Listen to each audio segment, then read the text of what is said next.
은혜 받으실 하나님 말씀은 열왕기하 14장 우리 1절부터 우리 22절까지 하나님 말씀을 함께 교독하도록 하겠습니다.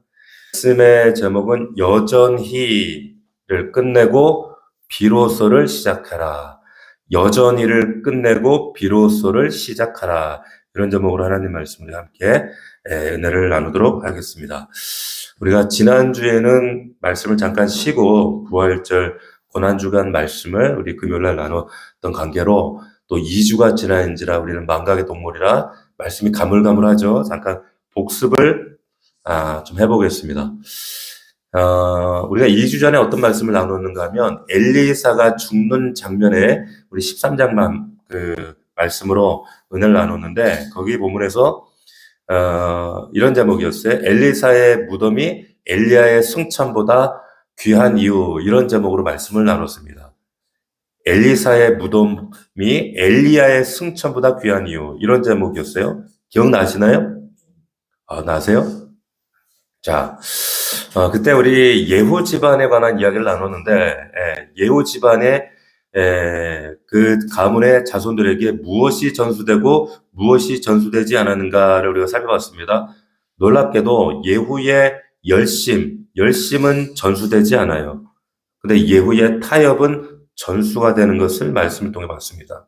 부모의 열심이 전수 안 되고 부모가 타협한 것, 여기까지만 순종하겠습니다라고 했던 것만 전수되더라는 겁니다. 그러니까 자녀들은 우리 부모의 열심을 전수받는 것이 아니라 부모가 타협한 것을 신앙의 기준으로 삼습니다. 실제가 그러하죠. 우리도 기억을 합니다. 그러니까 우리가 타협하지 않고 하나님 앞에 온전한 믿음으로 설 때 자녀들은 그것을 그들의 신앙의 기준으로 삼는다. 우리가 온전히 주님을 타협하지 않고 섬기기를 주의 이름으로 축원합니다. 북이스라엘 왕들이 여로보암 죄에서 떠나지 못했다라는 말이 반복이 됐었습니다. 그 여로보암의 죄가 뭐였는가? 금송아지를 섬기는 죄에서 떠나지 못했다는 거예요. 여로보암의 죄는 생각하면 금송아지구나 이렇게 생각하시면 됩니다. 왜 떠나지 못했다 그랬죠? 이 금송아지는 정치적 이익 때문에 그렇다는 거예요. 네, 이 금송아지는 뭐예요? 내가 만든 하나님이다 말씀드렸어요. 하나님은 하나님인데 내가 만든 하나님, 이게 금송아지다. 이 내가 만든 하나님이라는 이 견고한 진이 부서지기를 주의 이름으로 축복합니다. 또 세 번째로 13장에 보면 계속 하나님 죄 짓는 백성들 그리고 하나님의 용서, 이게 계속 사이클로 돌아왔어요. 범죄하는 이스라엘, 진노하시는 하나님, 또 부르짖는 이스라엘, 또 용서하시는 하나님, 근데 또 범죄하는 이스라엘. 이게 드라마처럼 미니 시리즈 무슨 5부작 드라마처럼 계속 사이클이 돕니다. 순환해요. 그러니까 이게 거기서만 끝나는 게 아니라 사실은 구약 성경 내내 반복되지는 사이클이라는 걸 우리가 너무 잘 알죠. 궁금해, 이쯤 되면. 하나님이 왜 이 지긋지긋한 이스라엘 백성들의 이 재방송, 이 패역의 불순종의 재방송을 멈추게 하시지 않을까? 속을 만큼 속으셨잖아요. 이스라엘 백성들이 또 범죄하고 배신할 걸 모르시는 게 아니잖아요. 그런데도 속아주신단 말이에요.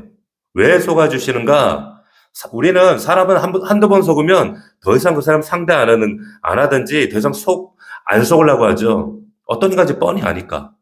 그런데 하나님은 우리가 어떤 인간인지 아시면서도 속아주신다. 왜? 속아주시는 이유가 있어요. 사랑하니까. 사랑하니까 속아주시는 겁니다. 기다리시는 거예요. 여러분 꼭 기억하길 바랍니다. 그냥 하나님이 덮어주시는 게 아니에요. 자, 요아스 왕 이야기를 했습니다. 이스라엘의 요아스. 어떤 문제가 있었는가? 엘리사가 젊었을 때는 안 찾아왔어요. 근데 죽을 때가 돼서 그때 찾아와서 뭐라 했어요? 아버지여, 이스라엘 병과 마병이여, 이렇게 부르짖었어요. 자, 이런 말로 하는 고백보다 중요한 것은 뭐다? 이런 얘기했죠. 고백보다 중요한 것은 관계다. 이랬어요. 고백보다 중요한 것은 관계다. 우리가 찬양하고 예배하고 지금도 우리가 찬양 뜨겁게 고백했잖아요. 이 고백보다 올려드리는 이 고백보다 중요한 것은 뭐냐? 일상에서 하나님과의 관계다. 자, 여러분 귀신들도 예수님께서 마가복음에 보면 그 예수님 만났을 때 지극히 높으신 하나님의 아들이야! 라고 칭송하고 고백했다니까요. 근데 이어서 뭐라고 그랬냐면, 그런데 당신과 나와 무슨 상관이 있나이까? 여러분 잘 들으세요. 고백은 호칭은 부를 수 있지만 관계없다 이 말이에요. 관계없다니까요. 찬송해도 관계없다니까요. 찬송에도 얼마든지 관계없이 찬양할 수 있습니다. 하나님을 온전히 겨냥하지 못하고 관계하지 못한 찬양은 노래가 됩니다. 특별히 우리 찬양 리더 하시는 분 잘 들으세요. 그분과의 관계없는 이 앞에서의 찬양은 찬송은 노래는 될 수 있을지 모르지만 관계는 아니에요. 귀신이 그랬어요. 당신은 하나님의 아들입니다. 나와 무슨 상관이 있나이까? 이걸 귀신 신앙을 얘기하거든요. 신앙 고백만 아니라 하나님과 친밀한 관계가 있기를 축원합니다. 자, 엘리사가 죽어요. 이 죽음이 주는 의미가 뭔가? 근데 그 죽음이 우리가 보았던 것처럼 평범했습니다. 스승 엘리야는 불병거 타고 올라갔는데 엘리사도 내심 기대할 수 있잖아요. 와, 왜 기대를 해요? 자기는 갑자기 영감 받았거든. 몇 배로 쓰임 받았거든. 그러면 나도 죽을 때 좀 평범하게 죽지 않고 좀 특별하게 하나님 나 부르시겠구나 이런 기대를 가질 수 있을 텐데 평범하게 그지없이 죽어요. 근데 중요한 진리가 있다 그랬어요. 승천하지 않고 평범하게 죽었기 때문에 그때 에피소드가 나오죠. 평범하게 장사된 그 모두의 뼈에 어떤 사람이 우연히 죽은 사람 어떤 사람이 거기에 닿았는데 살아났어. 살아나는 역사가 있었다는 거예요. 무슨 말이냐? 엘리야처럼 불병거 타고 승천하는 것도 은혜지만 평범한 엘리사의 무덤도 은혜가 된다는 거예요. 자, 우리는 엘리사의 기적만 열망하고 갈망한단 말이죠. 그게 아니라 하나님은 초라해 보이는 그 무덤의 뼈도 엘리사의 뼈도 하나님 그렇게 능력있게 쓰실 수 있는 분이고 우리의 이름도 그렇게 사용할 수 있는 분이라는 거예요. 그래서 내 안에 사는 이가 그리스도니 나의 죽음도 나의 질병도 나의 실패도 나의 좌절도 나의 상처도 그래서 유익하다는 거예요. 할렐루야. 네. 하나님이 유익하게 사용하실 수 있다. 이게 비밀이라는 거예요. 비밀.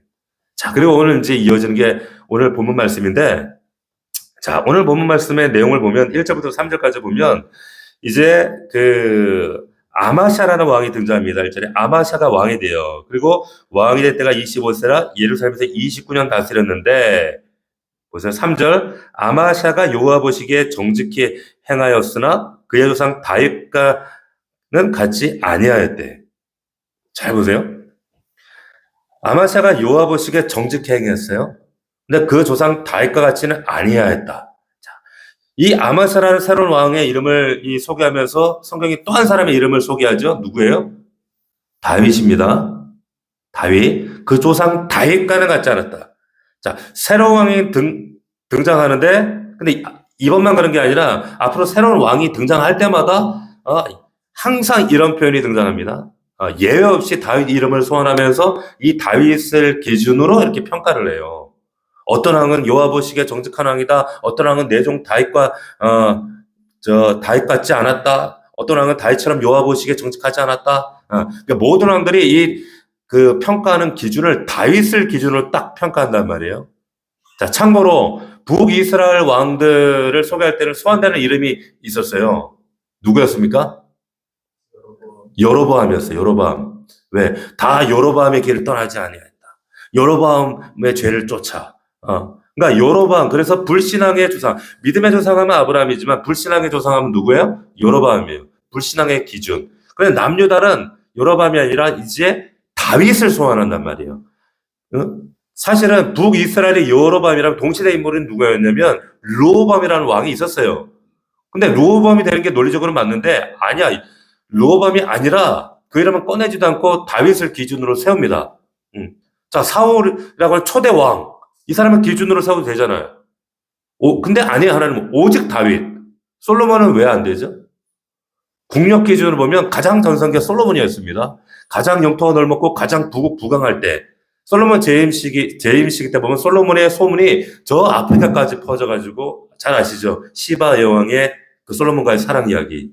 옛날에 그 율브린너가 나왔던 성경의 사건. 그만큼 명성이 대단했단 말이에요. 오늘날도 그러잖아요. 유명한 워런 버핏하고 한번 식사하려고 찾아오는 것처럼 그 옛날에도 그랬다는 거예요. 그래서 열왕기상 11장에 보면 이런 말씀이 있어요. 솔로몬 왕의 재산과 지혜가 세상 어느 왕보다 큰지라 온 세상 사람들이 솔로몬 얼굴 보기를 원하여 재물을 가지고 와가지고는 결국 어떻게 되냐면 나중에 예루살렘이 은이 돌같이 흔해질 정도로 이렇게 부가 넘쳐났습니다. 그러니까 국력과 부강으로 하면 솔로몬 시대가 가장 전성기. 예. 그런데 성경에 보면 유다인들을 평가할 때 기준이 솔로몬이 아니에요. 그냥 다윗이에요. 초대왕 사울도 아니고 그 부강했던 솔로몬도 아니고 그리고 여로보암 시대 동시했던 그 르호보암도 아니고 다른 어떤 왕이 아니라 무조건 하나님은 다윗을 평가 기준으로 세우시더라. 이유가 뭘까요? 이유가 뭐예요? 왜 그래요? 오직 다윗만 하나님 마음에 들었기 때문입니다. 오직 다윗만. 하나님이 뭐라 그랬어요? 내 종 다윗을 보니 내 마음에 합한 자래요. 합한 자. 하나님 마음을 사로잡았다 이 말이에요. 왜 다윗이 기준인가? 여러분 잘 보세요. 우리가 우리 젊을 때 사랑에 왜 뜨겁게 한번 빠져보신 적 있죠? 지금 우리 남편과 아내 말고 첫사랑. 뜨겁게 사랑에 빠졌을 때 여러분 홀딱 마음이 뺏겼던 그 사람. 그 남자, 그 오빠, 그녀, 근데, 아쉽게 그 사람하고 우리가 그 첫사랑이 이루어지지 않아. 그 사람이, 근데 아직도 남아있어요? 예를 들어서. 근데 근데 그 사람을 떠나보고 나면 그 위에는 누구를 만나도 자기도 모르게 그 사람하고 어떻게 해요? 그 사람이 자꾸 떠올라요. 비교가 되는 거예요. 그때 그 오빠는 안 그랬는데. 그때 그녀는 안 그랬는데. 예? 이게 지독하게 한번 빠졌던 사람, 그게 자꾸 내 옆에 사람을 비교하게 만든단 말이에요. 그러니까 내 마음을 빼앗아갔던 그 사람을 기준으로 다른 사람을 평가한단 말이에요. 그게 사람이죠. 하나님도 똑같은 거예요. 하나님도. 수많은 왕들 다 지나가는데 단 한 사람 다윗만 하나님 마음을 빼앗아갔다니까? 다윗만큼 하나님 마음을 사로잡은 사람이 없었어요. 뭐가 근데 다윗이 그렇게 특별했을까? 뭐가 특별했어요? 왠 줄 아세요? 성경 인물 중에 최초로, 잘 들으세요? 구약 성경 인물 중에 최초로 하나님 내가 당신을 사랑합니다. 사랑 고백하는 사람이 다윗이에요. 최초예요. 성경 보세요. 모세, 요수아, 아브라함, 누구 믿음의 조상 하나님을 경외해요. 믿어요. 그런데 사랑한다는 고백하는 사람은 다윗이 유일해요. 다윗만 하나님 사랑합니다. 심심하면 씻어. 사랑의 시. 심심하면 찬양해. 하나님을 향해 찬양. 우리 시편 보잖아요. 난 당신과 함께 있는 게 좋대. 감사하대. 그리고 할례 받지 않은 그 전쟁터에 그 블레셋 사람 골리앗이 하나님 군대를 막 모욕할 때 막 견딜 수 없었던 게 다윗이었어. 왕 되자마자 어떻게 했습니까? 예루살렘 정복하고 나서 그 다음 뭐예요? 방치되었던 하나님의 언약궤를 찾아온 사람이 다윗이에요. 그 언약궤가 들어오는 날 왕 체면이고 뭐고 간에 그냥 막 덩실덩실 옷이 흘러내리든 말든 다른 사람이 나를 어떻게 생각하는지 중요하지 않아요. 그냥 하나님 앞에서 그 사랑 앞에 행복했던 사람이 다윗이었어요. 사랑하면 그럴 수 있어요. 사랑하면 이렇게 넋이 나가요. 관계라는 거예요, 사랑은. 그래서 하나님 마음에 그게 꼭 든 거예요. 솔로몬도 아니었다니까.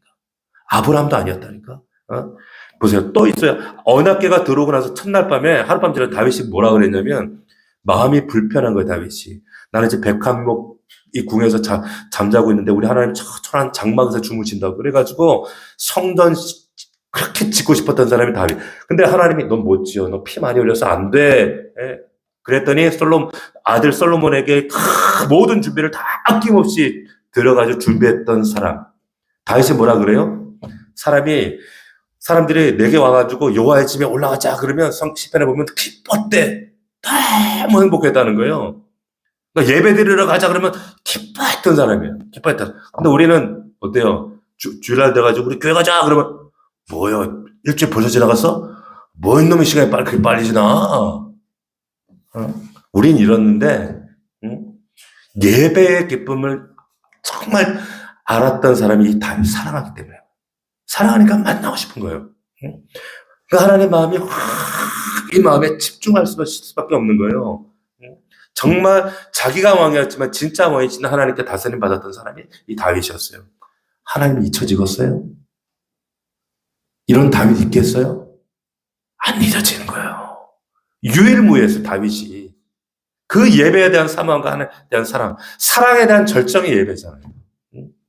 여러분, 다윗보다 더 잘생긴 왕도 있어요. 사울도 있었고, 정치 잘하고, 외교 잘하는 왕도 있었고, 똑똑한 솔로몬도 있었고, 그런데 오직 하나님 다른 왕들이 눈에 안 들어와요. 왜? 다윗이 기준이야. 사랑이기 때문에 사랑. 여러분, 하나님 사랑하세요? 하나님 사랑하시는 분만 아멘? 하나님 좋아하세요? 하나님 좋아하는 것과 또 달라요. 우리 처음 있잖아요. 하나님 좋아서 교회 오예요. 그런데 성숙하고 그 관계가 깊이가 넓이가 그 복음의 능력이 내 속에 켜켜이 쌓이고 그 복음이 나를 관통하게 되면 하나님 사랑하게 돼요. 사랑해서 와요. 하나님. 가슴이 터질 것 같은 거예요. 터질 것 같은 거예요. 응? 여러분, 다윗처럼 하나님 마음에 꼭 합한 자 되시기를 주님의 이름으로 축원합니다. 그 사랑하는데 어떻게 이 자리에 안 나와서 딴 데가 있어. 이 귀한 예배 날, 사모해야 될 날에. 네. 자, 말씀 계속 읽습니다. 4절 보시면 14장 4절 오직 산당들을 이 아마샤가 오직 산당들을 제거하지 아니었으므로 백성이 여전히 산당에서 제사를 드리며 분향했다. 이런 얘기가 나와요. 자, 참 흥미로운 얘기를 하는데 이 남유다는 산당에 문제가 있었어요. 근데 북이스라엘은 무슨 문제가 있었다 그랬죠? 금송아지 문제라고 했죠. 근데 남유다도 문제가 있었는데 이 산당에서 제사 드리는 게 문제였어요. 금송아지 왜 만들었다고? 정치적으로 그게 유리하거든. 남유다로 자꾸 예배 드리러 가니까 마음 뺏길까봐 지금 여로보암이 금송아지를 만들었잖아요. 근데 왜 산당은 이걸 끊어내지 못했을까? 산당은 이게 히브리어로 보면 바마라고 하는데 영어에 보면 하이 플레이스입니다. 하이 플레이스. 높은 산이에요. 언덕에 있던 하나의 장막이었어요. 예배 쳐서. 그러니까 지금 그전엔 예루살렘 성전이 없으니까 산당 높은 산에 동네 산에 이렇게 장막 쳐놓고 하나님 예배하기 위해서 거기에 이제 하나님 앞에 나아갔단 말이에요. 사무엘상 9장 보면 사울이 사무엘을 맡아놓은 것도 산당에서 만나요. 그런데 지금 다윗이 예루살렘 성전을 건축한 다음에는 이제 하나님께서 예배의 질서와 명령을 따라서 어디에서 드려야 돼? 정해진 장소에서 정해진 질서에 따라 법에 따라 이렇게 제사장의 도움으로 예배를 드려야 되는 거예요. 그게 영적 질서였습니다. 근데 유다 사람들이 예루살렘 가서 예배 드리는 거 거부하고 여전히 동네 산당에서 드리는 거예요.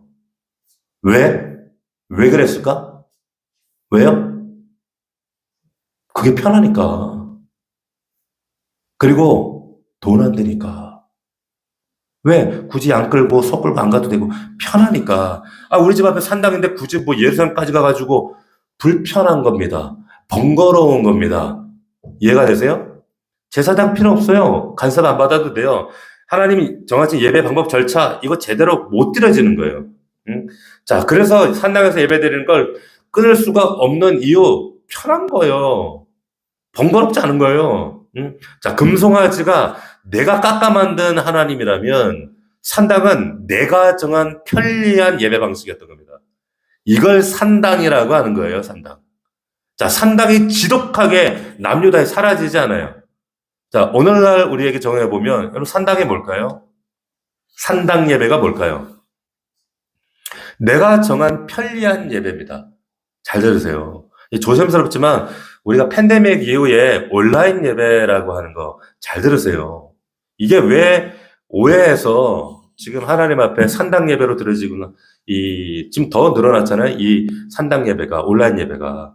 근데 모든 온라인 예배가 다 그렇다는 얘기는 아닙니다. 어쩔 수 없이 비상시에 예배 너무 오고 싶은데 몸이 아파서 오지 못하시는 분들이 간절한 마음으로 사모하고 예배 드리는 걸 말하는 게 절대 아니죠. 그 예배는 얼마나 아름다워요, 하나님이. 하나님이 그 마음을, 중심을 아시는데. 오고 싶지만 어쩔 수 없이 그런 분들 있잖아요. 우리 경찰서나 우리 소방서 근무하시는 분들, 간호사분들. 여러분들은 어쩔 수 없이 온라인 예배 드리는 거, 이거 하나님, 이거 예배 아름답게 받으신다니까요. 당연한 예배 받으세요. 근데 그게 아니라 몸도 아니고 가까이도 살고 시간도 있고 여유도 있고 충분히 있는데 온라인 예배가 너무 편하거든. 내일 보고 내 갈 길 가고 내 하고 싶은 거 하고 그러니까 이게 편한 거야. 그냥 커피 한 잔 딱 따라가지고 다리 꼬고 앉아가지고 소파에 앉아가지고 예배 드릴 수 있는 거. 산당 예배. 이게 산당 예배예요. 오늘은 뭐 누구 만나러 가야 되니까 오늘은 우리 고향 가야 되니까 드리고 가면 좋잖아. 근데 그게 편하거든. 번거로우니까. 산당 예배.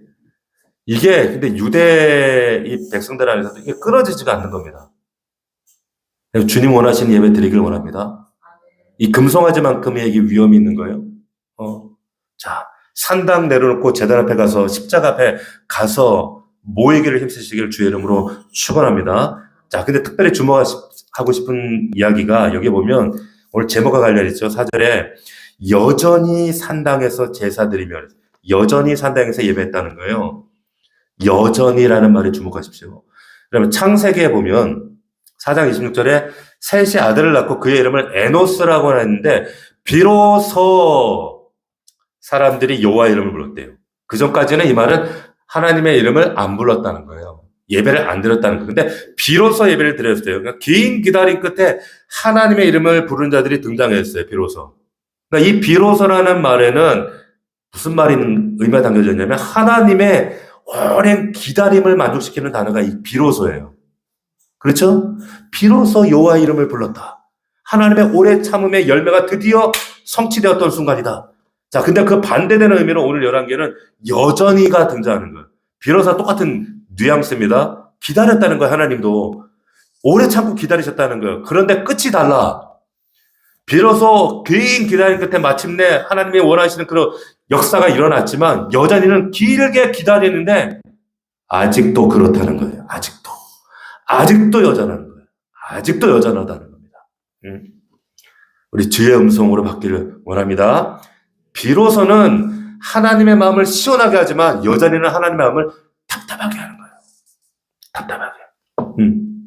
이 하나님의 답답함이 켜켜이 쌓이게 되면 어느 순간에 하나님이 터치하셔요. 자, 여전히 산당에서 예배드리는 겁니다. 여전히를 끝내고, 그래서 오늘 말씀의 제목이 여전히를 끝내고 비로소를 시작하라 하자 이렇게 정한 거예요. 자, 여전히가 지체될수록 여러분 고난은 깊어집니다. 지금 당장은 아닐 수 있어요. 근데 훗날 그 고난의 깊이가 깊어지고 농후해집니다. 그래 보세요. 여기에 보면 이 여전히 라는 말에 이 여전히 잘못 드려지고 있는 이 산당 예배, 이 잘못 드려지는 예배의 책임이 누구에게 있는가? 성경이 놀라운 얘기들 하죠. 아마샤가 오직 산당들을 제거하지 아니하였으므로 이렇게 나와요. 두려운 얘기입니다. 자, 백성들 잘못 같은데 성경 그것이 리더 아마샤 잘못이라는 거예요. 자, 아마샤가 산당을 없앴다면 이런 일을 벌어지지 않았을 거라는 뉘앙스죠. 맞습니까? 다시 말하면 리더의 이런 잘못된 타협이 백성의 기준이 되어버렸다 이거예요. 자, 질문. 여러분, 이 지긋지긋한 여전히 남아있는 이 산당이 여러분 언제 없어졌는 줄 아세요? 언제 없어졌을까요? 정해준 있잖아요. 언제 없어졌어요? 통독을 여러 번 하신. 네? 아니요. 유지사님 언제? 산당이 언제? 어떤 왕 때 없어졌잖아요. 히스기야 왕 때 없어졌어요. 히스기야 왕이 산당을 제거해버려요. 열왕기상 우리 18장 넘어가 보실래요? 열왕기하 18장. 우리 4장만, 석장만 넘어가면 열왕기하 18장 3절에 보면 이 히스기야 이야기가 나와요. 보세요. 잘 보십시오. 열왕기하 18장 3절입니다. 히스기야가 그 조상 다윗의 모든 행위와 같이 여호와 보시기에 정직히 행해요. 잘 보세요. 그가 여러 산당들을 제거하며 산당을 제거하는 거예요. 할렐루야. 그리고 주상을 깨뜨리고 아세라 목상을 찍고 세상에 노뱀, 모세 때의 노뱀을 지금까지 섬기고 있었거든. 그걸 찍어버리는 거예요. 그 다음에 히스기야가 이스라엘 하나님 여호와를 의지하는데 그의 전후 유다 여러 왕 중에 그러한 자가 없었대. 곧 그가 여호와께서 연합하여 그에게서 떠나가지 아니하고 여호와께서 모세에게 명령하신 계명을 지켰다는 거예요. 그 다음 여호와께서 그 산당을 없앤 그 모세의 노뱀을 없앤 히스기야와 함께 하심에 그가 어디로 가든지 형통하였더라. 할렐루야. 잘 보세요. 진짜 신앙생활 너무 쉬워요. 단순하다니까. 히스기야가 비로소 산당을 제거한 거예요. 비로소 산당을 제거하자. 여러분, 하나님께서 그에게 뭘 주셨대요? 뭘 줬다고요? 형통함을 주신 거예요. 기억하십시오. 이 말을 뒤집으면 이 형통함은 아마샤 것이 될 수도 있었다 그 말이에요. 아마샤가 만약 산당 제거했다면 히스기야가 경험했던 이 형통함을 아마샤도 경험할 수 있었다 그 말이에요. 나중에 아마샤가 이 사실을 알았으면 얼마나 땅을 치고 원통했을까. 내가 그때 진짜 알았더라면 내 시대에 내가 산당 제거했더라면 그 형통함을 내가 누렸을 텐데. 무슨 말이냐 여러분 잘 들으세요. 내 삶에 무엇이 하나님의 형통을 맡고 있는가, 하나님의 은혜를 가로막고 있는가, 여러분의 여전히가 맡고 있다는 거예요. 여전히가 맡고 있어. 그 여전히가 뭘까요? 여러분이 여전히 떠나지 못하고 여전히 머물고 있고 여전히 타협하고 있고 여전히 붙잡고 있고 핑계 삼고 있는 그게 하나님의 형통과 은혜를 맡고 있어요. 목사님, 왜 내 삶에는 하나님의 은혜가 없나요? 자, 그래서 그 여전히를 찾으셔야 돼요. 여전히를 끝내고 비로소의 은혜의 시대를 여는 여러분들 되기를 축원합니다. 축복합니다. 자, 5절 보세요. 5절 보시면 나라가 그의 손에 굳게 서며 그의 부왕을 죽인 신복들을 죽였으나 이제 아마샤가 아버지가 반란 일으켜서 죽임당했잖아요. 그러니까 반란 일으킨 사람들을 이제 다 죽이는 거예요. 그런데 왕을 죽인 자의 그 자녀들은 죽이지 않아요. 이게 보니까. 그래서 그 모반한 사람들 죽이고 믿지만 자손들은 살려줬대요. 보세요. 6절에 왕을 죽인 자의 자녀들을 죽이지 아니하였으니 왜 그런 줄 아세요? 보니까 왜냐하면 이는 모세의 율법책에 기록된 대로 함이라 곧 여호와께서 명령하여 이르시기를 자녀로 말미암아 아비를 죽이지 말 것이요 아버지로 말미암아 자기 자녀를 죽이지 말 것이라 오직 사람마다 자기 죄로 말미암아 죽을 것이다. 이 말씀을 하셨기 때문이라는 거예요. 자, 아버지가 신하들의 모반당에 죽었어. 그래서 아들의 왕이 이어받고서 그 아버지 죽인 모반한 자들을 이거 당시에 죽일 삼족을 멸하는 거잖아요. 우리나라에도 그랬지만은 멸문지화 시켜야 되는 게 맞잖아요. 근데 아마샤가 귀한 결단을 합니다. 이 역적의 자녀들을 죽이지 않아요. 왜? 하나님 말씀이 그렇게 하지 말라고 했으니까. 이 점이 아마샤의 귀한 모습이고요. 감정에 따르지 않고 율법을 따라갔다. 하나님 말씀 따라갔다. 기분 따르지 않고 기준을 따라갔다는 거예요. 자, 얼마나 귀한 모습이에요. 이런 귀한 일도 했다니까, 아마샤가. 그런데, 보세요. 여러분 잘 보세요. 개인적으로는 아마샤 그러니까 말씀에 순종하는 사람이었어. 근데 여전히 산당을 제거하지 않아서 백성들은 또 불순종하고 있어. 야, 이게 참 신기하죠? 자, 잘 생각해 보세요. 나는 개인적으로 말씀을 잘 경건하게 순종하고 사는데, 근데 내 영향권 아래에 있는 백성들, 내 영향권 아래에 살고 있는 사람들, 팔로워들, 가족들은 그냥 방치하는 거예요. 잘 보십시오. 우리 그럴 수 있잖아요. 나는 개인적으로 하나님 말씀을 묵상하고 하나님을 사모하고 사랑하고 헌금생활도 하고 큐티 봉사하고 개인적으로 하나님과 경건해 잘 지내. 개인적으로는 잘 사는데 내 아래에 영향을 미치는 나의 팔로워들 보세요. 목원들, 나의 가족들, 나의 아들, 딸들, 내 자녀들, 저들의 하나님과 어그러진 부분들, 불순종은 내가 방임하고 있어요. 마치 이것이 굉장히 신사적인 것, 인격적인 거라고 생각하는 거예요. 부모가 경건해요. 부모가 기도 열심히 해요. 하나님 관계가 나름 순종하고 잘해요. 근데 자녀들은 엇나가고 있어요. 하나님 뜻과 전혀 상관없는 불순종 길을 걸어요. 성경 속에서 나를 보셔야 됩니다. 나를 보는 거예요. 아마샤는 개인적으로 말씀에 굉장히 순종했던 사람이었어요, 이렇게. 그런데 이렇게 애썼던 사람인데 문제는 자기 아래 팔로워들, 백성들은 방임한 사람이었다, 이 말이에요. 이게 딜레마예요, 딜레마. 어? 참 딜레마죠. 어? 자, 어떤 목사님이 참 멋있는 얘기를 하더라고. 뭐라고 하냐면, 엘리트는 자기를 성공시키는 사람이고, 리더는 자기를 따르는 사람들을 성공시키는 사람이 리더예요. 네. 이게 엘리트와 리더의 차이죠. 아마샤가 좋은 리더는 아니에요. 어디 이렇게 간판에 보니까 굿을 넘어 great로 이렇게 놨더라고. to good, from good to great 이렇게 이렇게 됐던 것 같은데. 그러니까 자 보세요. 개인적으로는 좋을지 모르지만 좋은 신앙인지 모르지만 굿 성도일지 모르지만 위대한 신앙인은 아니라는 겁니다. 아마샤가 그랬다는 거예요. 우리에게 주시는 음성으로 듣기를 원합니다. 여러분들 따르고 바라보고 그리고 여러분들의 길을 답습하고 있는 사람, 우리 자녀들, 목원들, 믿음의 후배들, 그들 여러분 방해하지 마십시오. 방치하지 마십시오. 정말 기도와 전심을 다해서 저들을 가르치셔야 됩니다. 이어서 7절 보시면 아마샤가 이제 에돔 사람 전쟁을 하는데 이겨요. 7절에 이기는데 8절을 보시면 아마샤가 예후의 손자 요아스의 아들 이스라엘 왕 요아스 사자를 보는데 오라 우리가 서로 대면하자. 이 무슨 말이냐? 한판 붙자 이거예요. 한판 붙자. 왜 에돔도 이기고 막 자신만만해가지고 야 너 북이스라엘 한판 붙자 이렇게 된 거예요. 근데 11절 그랬는데 어떻게 되는가? 11절에 보니까 아마샤가 듣지 아니함으로 이스라엘 요아스가 올라와서 그의 유다의 왕 아마샤가 유다의 베스메스에서 대면하였더니 유다가 이스라엘 왕 파여 각기 장막으로 도망한지라. 자, 도망해요. 그뿐 아니라 아마샤가 나중에 포로가 됩니다.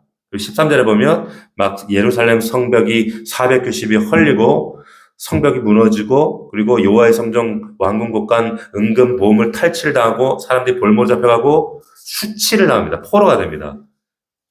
이런 막 엄청난 유린을 당하는 역사가 이루어져요. 근데 여기 우리 성경에는 지금 이게 이 자세한 그 중간 사건이 등장하지 않았는데 역대하에 보면 병행성동에 보면 그때부터 이 역대하 25장에 보면 그 원인이 나옵니다. 원인이 나와요. 뭐가 나오냐면 교만이 찾아와요. 교만이. 그래서 성경에 보니까 이 아마샤가 돌아와서 여호와를 버린 후부터 이렇게 나와요. 여호와를 버린 교만했다는 거예요. 교만. 그러니까 승리 후에 찾아온 교만. 이 짧은 단락에 여기에 11개는 나오지 않는 사건이 역대기 25장에 나오는데 그 교만의 사건을 통해서 이런 이제 하나님께 철저하게 버림을 당합니다. 도망해요. 그래서 이제 아마샤가 어디로 도망하냐면 역대에 보면 이제 라기스라는 곳으로 도망하거든요. 왜 라기스로 도망가 하면 거기서 이제 사람들이 쫓아서 죽여요. 근데 성경이 여기도 이제 그 이야기가 나오죠. 근데 그 라기스 우리는 라기스가 그러면 별로 이제 감동이 없는데 이 라기스가 어떤 곳이냐면 이 이스라엘 유대 땅에서는 굉장히 요새입니다. 그 라기스 성벽이 역사적 사료에 의하면 성벽이 6m예요.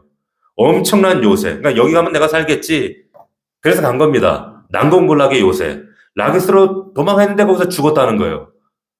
무슨 말이냐? 아마샤가 그 패했던 그곳은 경관 라기스가 아니다 그 얘기를 하는 거예요.